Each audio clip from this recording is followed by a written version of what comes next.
Hello everyone, Over the Top is back here with you guys, with the few that actually watch my videos. And I know that last time I said I would have been reviewing a modern video game, and my plan was to review or to show a gameplay of Battle Theater, but unfortunately I couldn't find any games, not in a single mode. Capture the Horse, still so nothing. So I decided to review something that's kind of modern.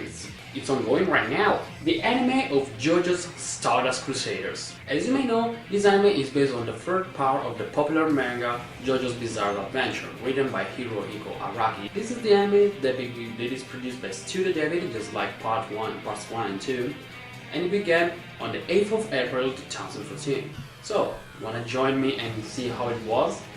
Or at least how this first part was, because the bad thing is that after the last episode that was broadcasted yesterday, Stardust Crusaders is gonna take a break until January 2015. I really can't wait that long. When I heard this anime would come out, I pissed my effing pants. I'll start by telling you one basic thing about this anime. It's fucking awesome! The anime of Stardust Crusaders is the perfect example of how an anime should be done. Faithful to the original work, never showing a lack of momentum neither in the story nor during action scenes, and, last but not least, no fillers! The plot of the anime is the same, because let's be honest, the plot isn't that complicated, of the original manga. A boy named Jotaro Kujo fears of being possessed by a demon and decides to be locked up in jail, only to be rescued by his grandfather, who reveals the demon inside Jotaro, called Stan, has awakened because a bloody vampire named Dio possessed the body of Joseph's grandfather and caused all the siblings of the Joestar family. This causes Jotaro's mother, Holly Seiko Joestar, to obtain a Stan herself.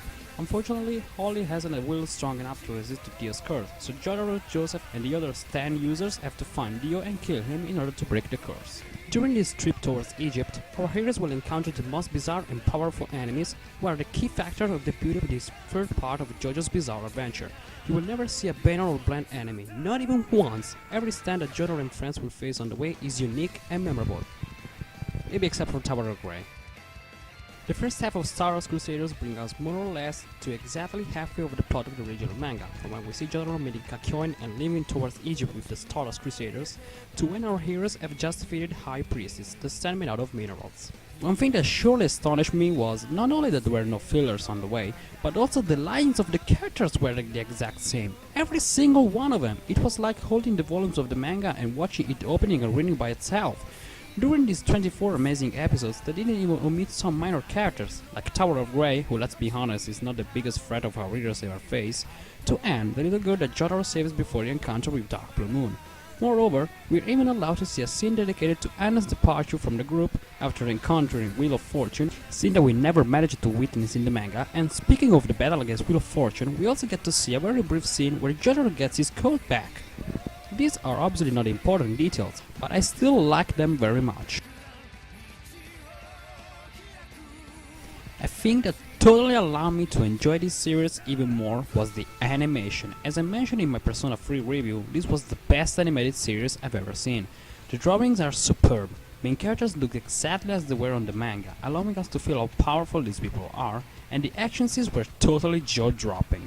Stardust Crusader has a lot of powerful and badass characters, who manage to carry their strength also in the anime, thanks to both a soundtrack that accurately fits every kind of situation they run into, and also to the sound effects themselves. Every thrown punch, every shattered glass or mutilated flesh acquires the exact same strength that they had in the manga. Take this few examples.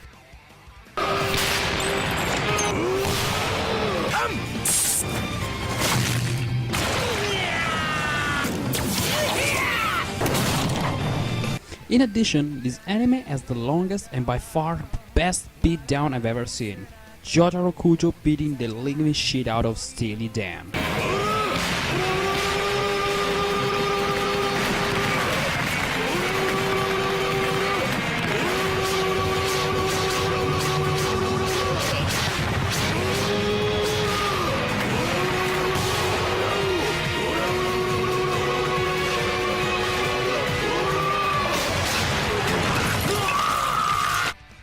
My god, that was fucking amazing! One little thing to point out is that the scenes of containing exposed organs have been censored, but there's still a lot of blood on the way.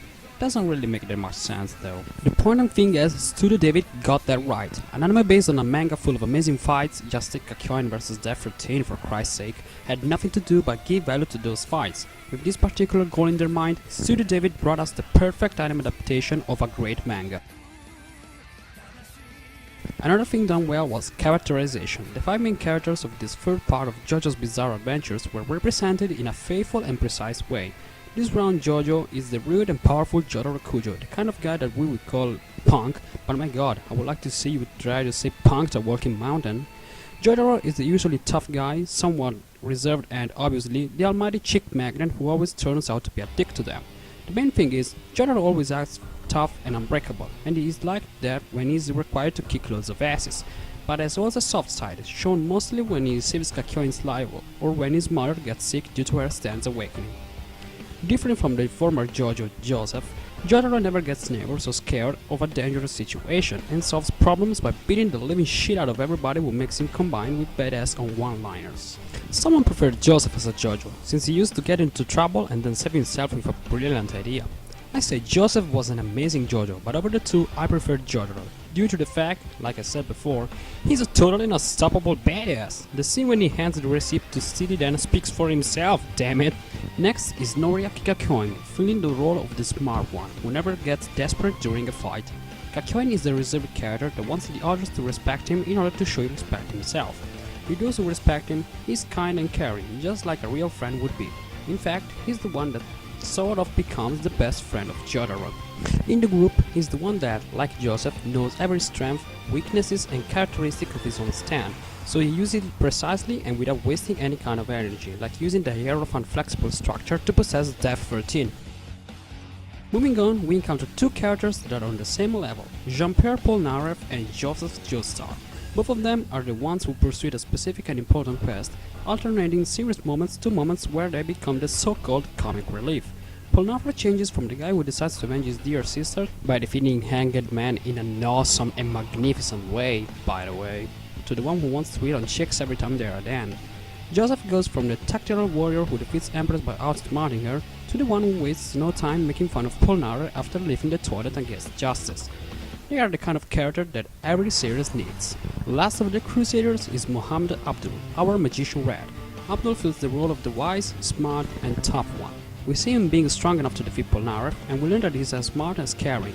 He's the one that scolds and saves Polnareff after he decided to ditch the group in order to hunt down the Hanged Man.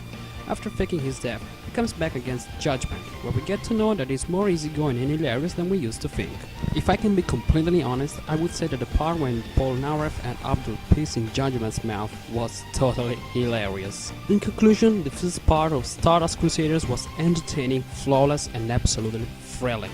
I honestly can't wait till January 2015 for the second part and, more important, now I'm getting curious of how amazing the adaptation of Diamond is Unbreakable will be. January 2015 is still a ways away, but I think that if Studio David needs more time to bring out products of this quality, they can take all the time they want. Stardust Crusaders is supposed to start over in 2015 in January. I don't know the precise date though. So that means that for Diamond is Unbreakable, I'm afraid we have to wait 2016. But hell, if it is gonna be this good, I will have no complaints about it. So guys, thanks for watching my videos, for whoever has watched it, and maybe we'll see you next time with another anime review, an anime that is still ongoing.